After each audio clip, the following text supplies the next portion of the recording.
think Net Wars 2-0 up against iRk here, so this could be a pretty big upset, I would say. iRk definitely one of the stronger teams from round one. I mean, Net Wars no slouches themselves either, but still, very cool. But let's just quickly load up that replay. I'm just quickly double checking the overlay. It should be good now. So if I bring this up, we can have a look at who the players are going to be, and then we'll have a look at what map they're going to be playing on. So let's move on over to the overlay and take a look. Okay, so starting on the left is going to be fighting for iRk. It's going to be Dewalt. Now, Dewalt did an incredible job. Now, it only shows him at 2 wins, 2 losses. But before that, he was actually at 7 wins, 1 loss for SK Alpha. So he did an incredible job, but I actually had to remove those wins and losses because SK Alpha disbanded. But his opponent is going to be the captain, the leader, the king of Net Wars. It's going to be Koget, the Terran. So this should be pretty insane. He's actually 6 for 1 against Protoss and 8 for 2 overall in the STPL. Yeah, both very strong foreigners, maybe even sometimes noted as the top 2, so definitely the Titans, as you said. Yep, and I mean, this should be an incredible game as we move on to our third map here, and that is going to be on New Sniper Ridge. So New Sniper Ridge, a very cool map for TVP, very well balanced, I would say, in sort of old Pro League. That's why it was used so much, but should be interesting to see how they both play out this year in our third game between Net Wars and iRk. Yeah, I was really kind of sad that both of these players were on opposite sides of the BSL 4 finals bracket, because they absolutely could have wound up facing off against each other in the finals. Unfortunately, you know, spoiler alert, Dewalt got 3-2'd by 2-3'd by Dandy. So that was actually just like a super sick match. So if you didn't go back and watch that just because you know the score, it's still totally worth watching.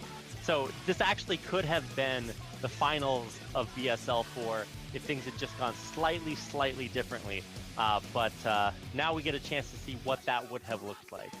Well, it won't be the first time either, because in the STPL playoff, round 1 playoff semi-final A, which is where Net Wars went, where they were seeded into as the top of Group A, they played off against iRk in that match, and we actually saw Dewalt versus Koget there. They played on Gladiator, and Dewalt actually, if I remember correctly, did actually beat Koget there. So are we going to see Koget take a little bit of revenge here, or is Dewalt going to continue his winning streak against Koget, the strongest? I would say, okay, so he's the strongest European Terran at least, because we do have Dandy and Terra, who did do a little bit better in this season's BSL than Koget did, unfortunately, but still a very strong Terran player, and it'd be really cool to see how he does against Dewalt here. Yeah, I mean, I'm happy to go ahead and see this game. I see you've got it paused at the exact moment where he has 420 APM. Oh wow, yeah, so I do. Nice, let's move on over to the game and let's have a look. So, here we go.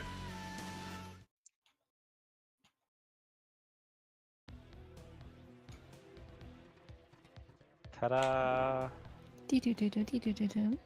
Kenzie, if you can work your magic again, just because I don't think the latency's been changed. Okay, I don't know what you guys are talking about. Latency's fine for me. So who's in the top right corner? It's Net Wars, Koget, and the blue Terran. Yeah, and the the seafoam green Terran in the bottom left-hand corner. For iRk, or did I say Terran? Yeah. Oh, yeah. Protoss is Dewalt. I mean, they're so basically negative the same things, picks. right? I mean, essentially, yeah. I hate mirror matchups like this. Yeah. Damn Terran versus Terran, man. This could go on for ages. 4-player maps, cross positions. Let me get my pillow over here. And we have an 8 pylon. That's very interesting, isn't it? It is. And a 9 supply depot.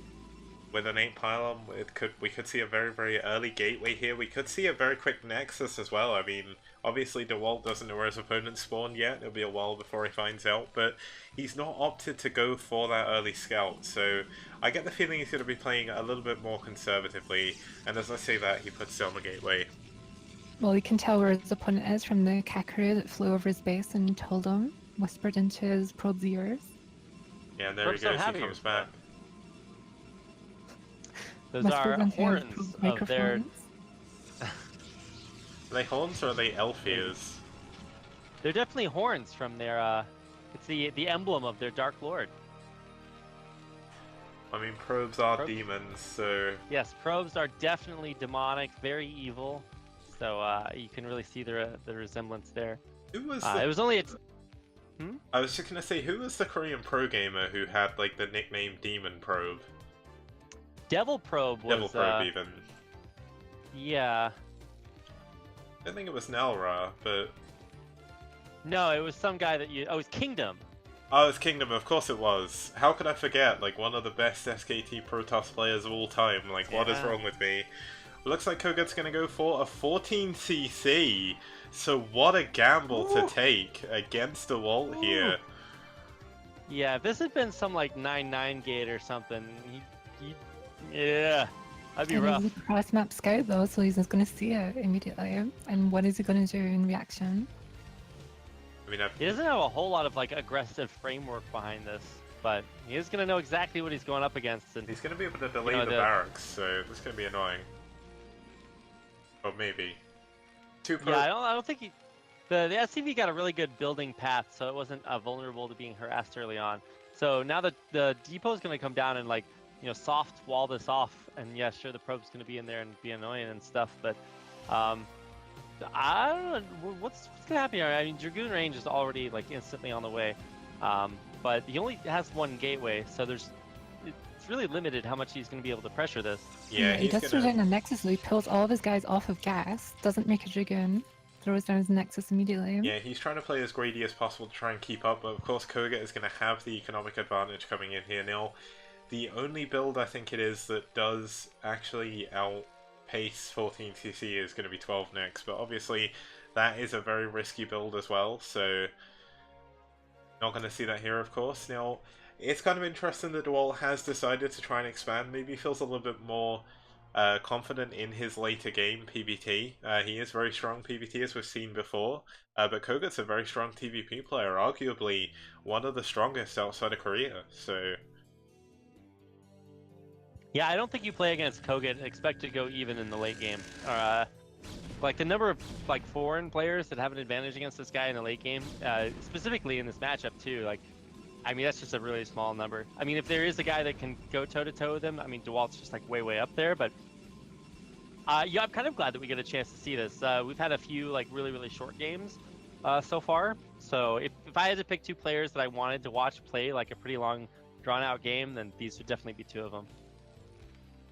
Yeah, two of the best players on their respective teams as well. I mean, Koget, of course, the captain, and one of the nicknames I gave Dewalt in the previous round was the ultimate ace, because the amount of times he got pulled out for the ace match and won both of his games reminded me a lot of, there was a Let Me Lose thread on Mubin blog on Team Liquid about Pro League ace victories and stuff, and not many players can really say that they did that, but Dewalt, at least for the STPL, is one of those ones that's come out for 2 games multiple times and won every single time in those, so certainly a strong contender. Nexus. Oh, okay, so you were talking about there's 12 next, like, pretty good against 14cc, but, you know, the third Nexus, like, yeah, this is, that's really early. It's very greedy, actually, though, because one thing that 14cc and 1-Ranks FE, or 1-Ranks Double, is very strong for, is it does give you very quick timing attacks off of 4 and 5 factories, and Koget adding his third and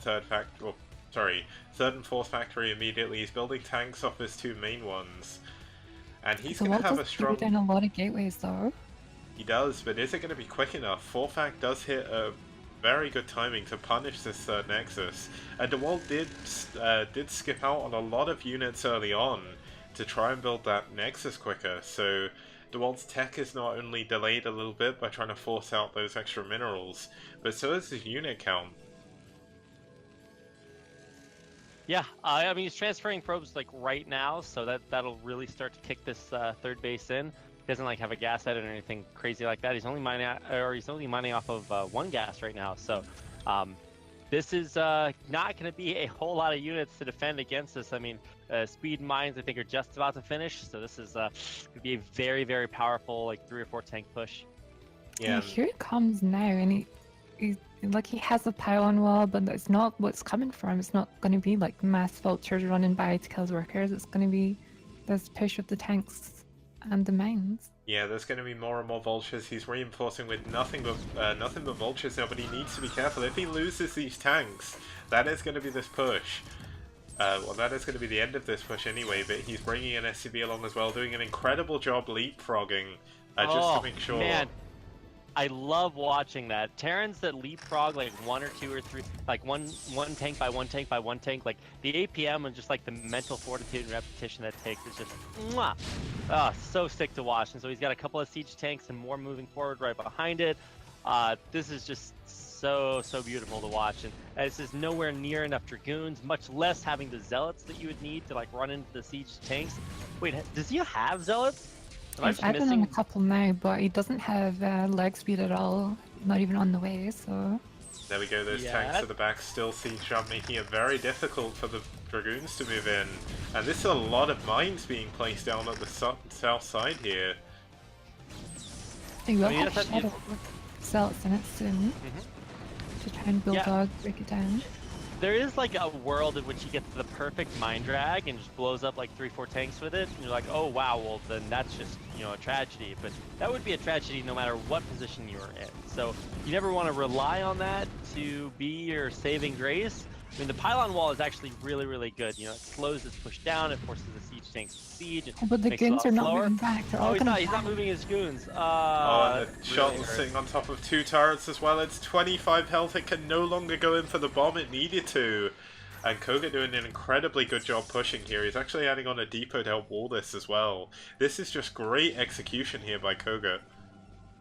Yeah, he's gonna have to sack that third base, which is just a huge blow, especially since that was kind of his way to slingshot further ahead after that 14 CC. So, I mean, now that the zealots are getting added on, once again, they still do not have zealot legs, so they're only gonna be so effective. That's a lot of dragoons, but essentially that's just a lot of blue goo.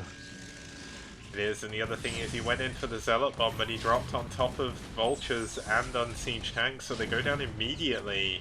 And koget's just continuing to strengthen this. He's adding on another turret, and Dewalt is going to find himself incredibly badly trapped in his own main very shortly. He does have another zealot bomb down, but he does get 1 tank, which is really nice, but there's a lot of tanks there and a lot of vultures. Yeah, and this could be the final moments of the game. He's trying to push in here against the tanks and the vultures. He gets a nice mine drag, but the shuttle goes down again, and it's tanks on the high ground against these dragoons now. Yeah, if the shuttle hadn't died right there, if he could have like kept it to the side and used it to scout the high ground, he actually might have had enough to kill both of those tanks if he gets enough, or if he doesn't miss too often. And that's what he's gonna try. He's just gonna bulldoze those zealots right up the front door. And oh man, the missed chance is just heartbreaking on those first 2 tanks. Yeah, he's really coming in from the wrong angle, but the other path has mines everywhere, and it does have this 1 tank protecting them, so it's really difficult for him to get around. Yeah, and due to all the observers, or due to all the turrets even, it's hard to get an observer up there. I don't even know if he has an observatory yet. Let's just double check. Yes, he does, but he's getting leg speed now. Looks like he's added on another shuttle, and he's still trying to hold on, but koget is in such an incredible position. But one thing to note is koget hasn't taken a 3rd base yet. He's not fully all in, of course, because he is still on 2 base. He can afford a command center, but he's in such a good position right now over the natural choke, and this pylon wall is really not helping Dewalt now. His units can't get out past the tank fire. Yeah, that's he also holds positions his dragoons a lot, and they take way more tank shots than they should. I mean, he's doing a good job at like not like totally dying. Oh, the mine! Whoa! I thought it was gonna be way better than that. So instead, everything dies, and now Dewalt's in a terrible spot. Yeah, Dewalt Yeah, is this still... game is all but over now. The Zelt's coming for a final attack, but they're not going to be able to get up the ramp because there's two vultures blocking. They're all going to die to mines and GG. GG! Dewalt Yeah, is taken out by Koget, and that's actually going to cause arguably one of the biggest upsets in STPL history so far. But still, there is a fourth game, but NetWar's just doing an incredible job. Their lineup looking a lot stronger this season as well. Yeah, I mean, you already look at their lineup, and it's basically every good Polish player. So, I mean, especially like Yeti, I want to see more of this guy play because I don't think he, at least maybe I'm uninformed, but I don't see his name included in that really upper echelon of foreign players a whole lot. But he's actually super, super solid. So I'm really excited to see NetWars play. Yeah, the thing with Yeti is, like, I didn't really know too much about him, but then I think he's been in the SCPL lineup, like, most weeks for NetWars, so I've seen a lot of his games. He's been impressing me every single week, and you know what, for a good reason. But Dewalt just, unfortunately, just getting pulled apart there by Koget. Koget with a really well executed 4-factory push there, so really good job by him.